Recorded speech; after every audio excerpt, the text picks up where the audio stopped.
Welcome to Autism Knows No Borders, a podcast where people connected to autism inspire change and build community. Together with the Global Autism Project, I'm your host, Rachel Harmon, a professional with over a decade of experience in the field of autism services, outreach, and advocacy. Have you ever been at work and felt like your colleagues just didn't understand you, or maybe didn't even try? Or have you ever worked up the courage to request accommodations, only to then have your needs minimized? If you want to hear about a company with a work environment just the opposite of that, stay tuned for today's conversation with Maxwell, Huffman, and Goubeaud, where we discuss how Aspiritech creates opportunities for their neurodivergent employees to thrive. Maxwell is autistic himself and oversees operations across all of Aspiritech's program lines, including software quality assurance, accessibility, and data services. And Jen, who has ADHD, is the program manager for the company's accessibility program line. In this conversation, among other things, we discuss how Brenda and Moshe Weitzberg founded Aspiritech to help their son find suitable employment, scaling it up from a kitchen table startup to a company with over 100 employees, 90% of which are autistic. Common accommodations such as written instructions and hybrid work options, Aspiritech's hiring and training process, and how to match skill sets to a job. In this episode, discover what's possible when your work environment helps you flourish. And now I present you Maxwell Huffman and Jen Goubeaud. Hi, I'm Maxwell Huffman. I'm Director of Operations at Aspiritech Non-for-Profit. We're a quality assurance testing house. Our mission is to employ individuals that are on the autism spectrum. I myself am on the autism spectrum, and I was hired here about 8 years ago as a quality assurance analyst, which is our entry level. And I've gradually worked my way up to being the Director of Operations here. And it's been an absolute dream job here at Aspiritech for myself being on the autism spectrum. And all the work I've learned to do here and all the individuals that I've worked with, it's been an absolute pleasure. Great. And we'll definitely get into those details in this conversation. And Jen. I also work at Aspiritech. I'm the accessibility program manager. So I oversee a team of testers who work on accessibility projects. So we work with clients on auditing their websites or mobile applications to ensure that they're usable by people with disabilities who use assistive technology or have other needs that need to be addressed with accessing digital products. I was a behavior analyst for almost 10 years, and then I shifted away from clinical work and started working at Aspiritech about 4.5 years ago as one of the employment support specialists. And then I moved over to our operations side about 3 years ago and started working on projects with clients and managing a team of testers. Great. And Jen, you are also a SkillCorps alum. I am, yeah. Have to mention that too. And went on 2 trips, I believe, several years ago. Yeah. Where did you travel to? I went to the Czech Republic and the Netherlands, I think back in 2018. Yeah. Okay. Got it. Yeah, that's right. And we said that maybe we were even at orientation together back that summer, right? Yeah, I feel like we've crossed paths at some point. Yeah, that or at one of the other events that they had at the Brooklyn office at one point. Yeah. Great. Well, so talking about Aspiritech, Maxwell, you mentioned the mission. Could you share a little bit about the history, like the founder's story and how Aspiritech came to be? Absolutely. So it was founded by Moshe and Brenda Weitzberg. They have a son named Oran Weitzberg, who's also on the autism spectrum. And it was founded out of a need to find Oran meaningful employment and also give meaningful employment to other individuals that are on the autism spectrum or neurodiverse, neurodivergent. We're about 95% individuals that are neurodiverse, neurodivergent here that work at Aspiritech, which is on all levels of the company. Like I said, I'm Director of Operations, and we have program managers as well that are neurodiverse or on the autism spectrum. But that's how the company was originally founded, out of that need that Moshe and Brenda Weitzberg identified, that this community is underserved and under-resourced in terms of meaningful employment. And too many individuals that really have tremendous skills are not seen for that. And maybe they do poorly in an interview, or they just don't have the communication skills fully put together to find that entry level employment that would be a really meaningful career. But that's what Aspiritech is here for, to try to provide that ramp for people to find a really meaningful career and find where those talents are and really expose those to potential employers. And we've seen, just tremendous things grow out of that. So I'm really glad that Brenda and Moshe founded Aspiritech, and it's been a wonderful place for myself to work at and for all the other autistic individuals that work here. Great. That's so good to hear that they've created something in a space where there was a lot of need. And it's serving as a great example for other employers too. So, what was it that brought you to Aspiritech 8 years ago? I've had a lot of different jobs and careers, and I mean, they were mainly jobs. I worked in data entry for a long time. My family owned a medical processing laboratory, which was a small business, but it allowed me to gain some skills for processing medical files in terms of like data entry and also just basic lab work. When I was younger, I also had some experience taking care of my disabled father. I was his main caregiver. He had multiple sclerosis, and that precluded me from really having a strong post high school educational career outside of my own interests and what I studied myself. So a lot of the jobs that I found when I went out into the job market after leaving my family's business was like working at like a warehouse, sorting boxes at a warehouse for a nutritional supplement company. And then I got into a little more of the lab work that goes on there in their quality control department. So I understood a little bit about what quality assurance was. That was my first exposure to that. But those were all mainly menial jobs. There wasn't a lot to them that was really meaningful for myself. And I was looking for something more, for something that was more in depth and something where I felt like I could really grow a career out of it and get myself off of the warehouse floor. And I came across Aspiritech. I just found it online, trying to find different potential employment, being someone that's on the autism spectrum. And Aspiritech came up as quality assurance. And when I first saw it, I was a little bit nervous about it because I thought, well, this is tech work. It seems very technical. Just some of the pictures on the website showed people, working at computers and working with systems that it seemed like it was very, very technical. But from my first day here, and from the website, I could also tell it was a very welcoming place.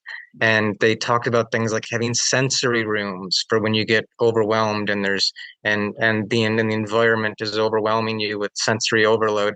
And I had never ever heard of a company that cared about their employees in that way and would have a sensory room or would be cognizant of that or thoughtful of it.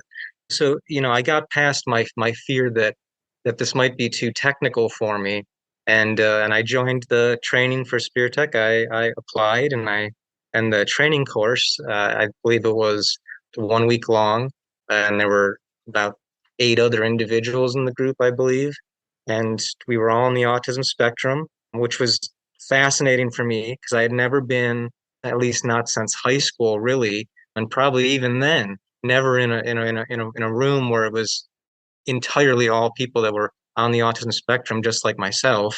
So it was a real sense of community that I walked into there. And I've always felt that from day one here at Aspiritech. And they were really patient with us as they taught us quality assurance, what the basics were to it, how to build a test case, how to run a test case, why this is important for companies. And as you're developing a product, to find all the defects in the product, all the potential errors, so that the user experience for customers is a better user experience. And that to me was one of the keys because so much of life for me being on the spectrum can be overwhelming, and elements that I feel are not properly quality assured or properly designed really get to me, and it really bothers me. And I don't think I'm alone in that. I hear that complaint at Aspiritech a lot from the other testers and analysts here. That gave me a foothold in understanding exactly what this work is, and I applied that to my training here, and it really flourished. I was able to advance myself from the tester level, the analyst level, building test cases and running test cases, to managing and leading teams. And I've seen other people follow that same career path here, which is really excellent. So that's what brought me to Aspiritech. Yeah. Okay, got it. Thank you. And Jen, how about you? You said that you have a background in behavior analysis. So what was that kind of switch over to this field like for you? And what drew you to Aspiritech?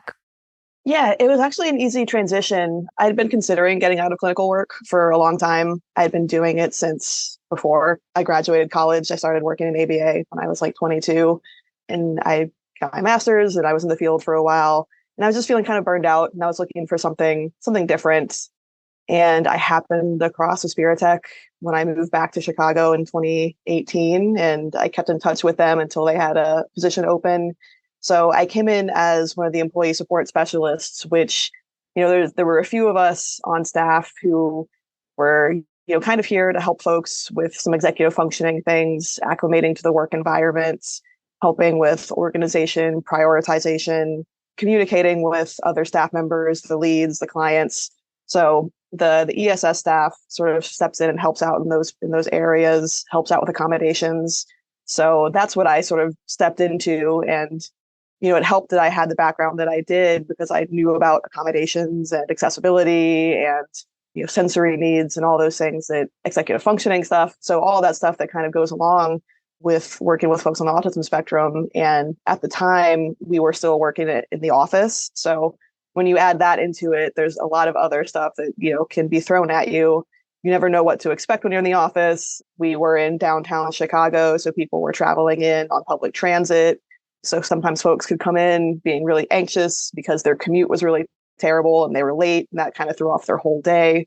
So, the employee support specialists are there to sort of help people work through things like that, get back on track and have, a good productive day at work. So as I was working in that role, I was getting really into operations and working with clients and other things that go along with that, and how to sort of bring my experience and my background to helping with the day-to-day operations and client work, and how to make that a bit more streamlined and sort of close some of those gaps. So, my clinical background and just being a sort of curious, analytical person in general sort of, I think, helps with how to make processes better, how to make things flow smoother for the employees, and make sure that their day is going as smoothly as possible by having good processes here, by making sure that we have accommodations in place for people. So, now in a management position, it's kind of cool to see how easy it is to accommodate somebody and make them be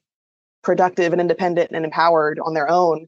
So it was able to bring together just a lot of things from my background, my education, my skills, and to kind of get me into where I'm at now, working with folks who are brilliant and talented and have never been given the opportunity to show that off. And in so many ways, it's so easy to bring that out in people.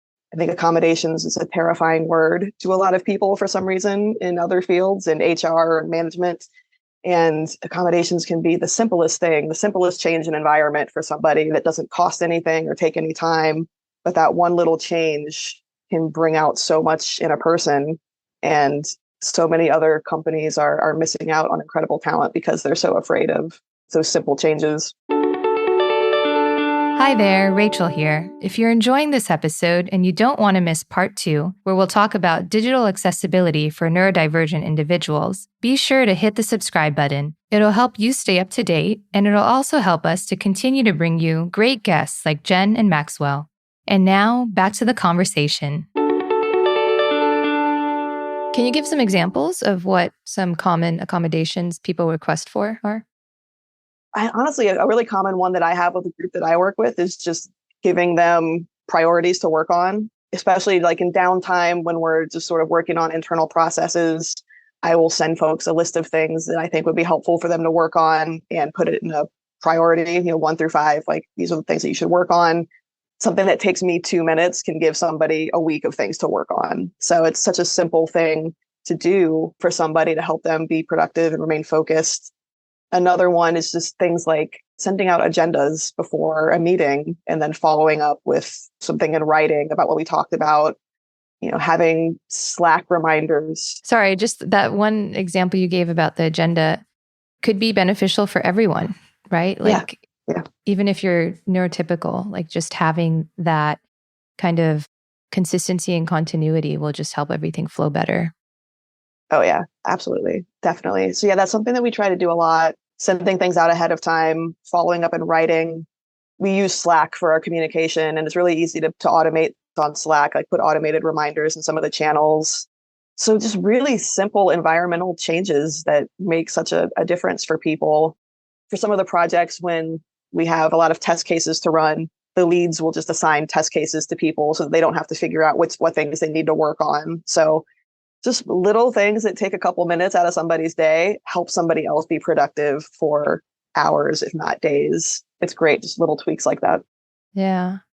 And Maxwell, could you elaborate on, that hiring and training process that you went through? Like, what are some things that Aspiritech does to make sure that people are successful? Absolutely, absolutely. And I had so many thoughts when Jen was talking about accommodations. I'll talk about the hiring and the training. But when Jen mentioned environments, and I talked about sensory rooms earlier, that's such a huge part of it because I know, like for myself, even the accommodation of allowing people a hybrid schedule to work from home or to work in the office. Originally, when most of us were working in the office pre-pandemic, especially during the winter months, we had a little space heater that I had near me because I run cold. I'm always a colder individual. It's just how I am being on the spectrum, and I'm very sensitive to it.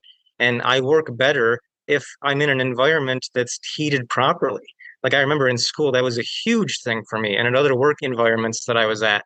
So just that sense of understanding that the environment matters for each individual, and you're not going to get the best out of them unless you have feedback from that individual and you design that environment for them to really flourish. So it's those simple accommodations and the communication. People communicate in so many different ways, Slack, writing, nonverbal versus verbal. Some people need a lot more check-ins. Some people just need it all in writing, but it's different styles and they might all be on the same team, right? So, and that's something that going to the training question that you asked, Rachel, that's something that I noticed first day in training, which I've been, like I said, I had a lot of other jobs before this, and I'd been through other trainings before, and they tended to follow a real cookie cutter methodology where everyone's going through the same type of training. And they're kind of trying to identify, and this is other companies that I've been through, they're trying to identify if people fit the type of individual that they're looking for. That's not what Aspiritech does, right? When we go through the training, we understand that the individuals that we're receiving have had struggles finding other employment before, and we understand that they're neurodiverse. It might not all be autism. That's what we were founded for, and that's what we mainly cater to. But there's other neurodiversities here, like ADHD, dyslexia, and frankly, these things overlap. I remember when I was in high school, when before I was diagnosed with autism, and they officially gave me the diagnosis of Asperger's, I wrote down all the different things that I potentially could have, from bipolar to ADHD to dyslexia, and it was a huge list. It was a huge list. And other individuals that I've met here at Speartech, I've seen those same things. As I talk to them in one-to-ones and I really get to know them, and they feel like they're in an environment and a group where they can feel comfortable discussing those things. We identify that. Hopefully in the interview, if they're comfortable letting us know that all of that, that helps them in the employment process and in that early training to identify, well, this person is more verbal or this person needs it in writing. They're not going to respond as well in a one-to-one or with the verbal instructions. They're going to need it in writing, very specific writing. And as we went through that first week of training and we learned quality assurance, I could see that they were identifying that. And identifying what the support needs are. So if there's a higher support need, when Jen mentioned earlier the ESS team that she was on, that's our emotional support staff that we have here. And we employ a large team of them. A lot of companies wouldn't even have one. We have 4 individuals here that are dedicated to that for our staff. So the training was really fantastic. It was quality assurance. It was learning how to build a test case. We try to do groups that are no larger than 10 individuals, I would say. And lots of times they're as small as 4 individuals. because it's easier to work in those smaller groups. And we have multiple trainers that are there, including an emotional support staff team member that participates in the training as well. And then we all meet as a group afterwards and discuss the skill sets that we have identified in the trainees that have come through the program, and also the which program line they might fit, which is a big effort here. Now that I've moved to the position of director of operations here, I'm trying to expand the skill sets that we can cater to at Aspiritech. So we can bring in individuals that have a higher level of support need, but it matches a skill set that's needed as well. And that's sort of the trick, is finding where that good skill set match is for an individual. Yeah. Great. It's such a new way of looking at hiring people. I think it just opens up so many doors for people who otherwise might not have that opportunity. Like, the statistics are staggering. Like, is it 85%, right, of autistic people or disabled people are unemployed?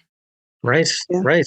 And when we talk about what that means for their mental health and their general quality of life, it's really important.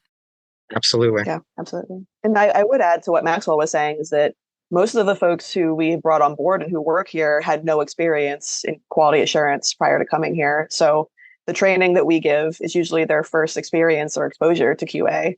And we've had people who have got into it and been really, really successful and have become leads and managers and made their way through. And it's just been, opened a huge door for them coming in with no previous either work experience or no QA experience. So it's been really successful in an approach to giving people employment and opening doors. We don't have very strict, stringent requirements. We have to check all these boxes on an application so that you fit into this role. Right. We really give people opportunities to try it out and see if it works for them. Right. And so many of them, like I was mentioning, they've maybe done this in previous careers just because they naturally want to quality assure things. They naturally want to put things in order. It might have been something extra that they were doing on a more menial job that someone else noted in them. That, oh, well, this person, yeah, they were a higher support need, but they were really good at organizing all this stuff. Mm-hmm. Right. And those are the kind of things we look for. And then the certification, we can give them that certification, or we can find the companies that certify, and we can put people through that training track. Like, that's another form of training that I've taken here and that we provide people here, is the ISTQB, which is the International Software Testing Qualification Board certification. And you can just get the foundation level, which is entry-level quality assurance software testing. And a lot of people, a lot of individuals here have passed that and qualified for it with no prior experience in the industry. Absolutely. Oh, that's amazing. So let's talk about the actual work that you do. Thanks for tuning in to Autism Knows No Borders. If you enjoyed this episode, remember to hit the subscribe button so you won't miss part 2, coming up next week. Thanks for listening. Take care.